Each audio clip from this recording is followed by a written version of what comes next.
താരം ശ്രീനിവാസൻ 17 വർഷമായി ഒപ്പമുള്ള തൻ്റെ ഡ്രൈവർക്ക് വിഷുദിനത്തിൽ സമ്മാനമായി വീട് വെച്ച് നൽകിയിരിക്കുകയാണ്. ഇത്തവണത്തെ വിഷുദിനത്തിലായിരുന്നു വീടിൻ്റെ പാലുകാച്ചൽ നടന്നത്. കുടുംബസമേതം ശ്രീനിവാസനും ചടങ്ങിൽ പങ്കെടുത്തിരുന്നു. കണിക്കുന്ന പൂക്കളുമായിട്ടാണ് ശാരീരിക ആവശ്യതകൾ വകവയ്ക്കാതെ ശ്രീനിവാസൻ ചടങ്ങിൽ പങ്കെടുക്കാനെത്തിയത്. ഒപ്പം ശ്രീനിവാസൻ്റെ ഭാര്യ വിമല പാല് കാച്ചുകയും അതിനുശേഷം എല്ലാവർക്കും വിഷു കൈനീട്ടം നൽകുകയും ചെയ്തിരുന്നു.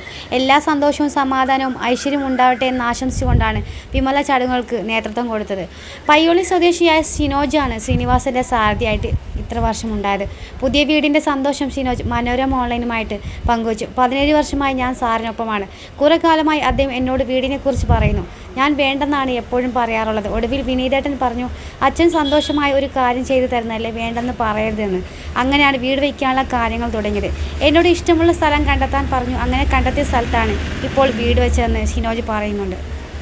ശ്രീനിവാസൻ ഇപ്പോൾ താമസിക്കുന്ന എറണാകുളം ജില്ലയിലെ കണ്ടനാട് തന്നെയാണ് ഡ്രൈവർക്കും താരം വീട് ഒരുക്കി കൊടുത്തത്.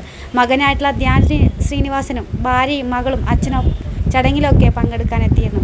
ചടങ്ങിനെത്തിയവർക്കൊപ്പം ഫോട്ടോ എടുത്തും എല്ലാവരോടും കുശലാന്വേഷണം നടത്തിയും ധ്യാൻ സജീവമായി തന്നെ ഉണ്ടായിരുന്നു. ഷൈജു എന്ന ബ്ലോഗറാണ് ഗൃഹപ്രവേശന ചടങ്ങ് ദൃശ്യങ്ങൾ പങ്കുവച്ചത്. ഡ്രൈവർക്ക് വീട് വെച്ച് നൽകിയ ശ്രീനിവാസൻ്റെ പ്രവൃത്തിയെ ആരാധകർ അഭിനന്ദിക്കുകയും ചെയ്തിട്ടുണ്ട്. നല്ലൊരു മനുഷ്യസ്നേഹിയാണ് താനെന്ന് ഇതിലൂടെ താരം വീണ്ടും തെളിയിച്ചെന്നാണ് ആരാധകരുടെ കമൻറ്റുകളെല്ലാം. സിനിമാ സീരിയൽ രംഗത്തെ പുതിയ അപ്ഡേറ്റുകൾക്കായി ഈ ചാനൽ സബ്സ്ക്രൈബ് ചെയ്യാൻ മറക്കല്ലേ.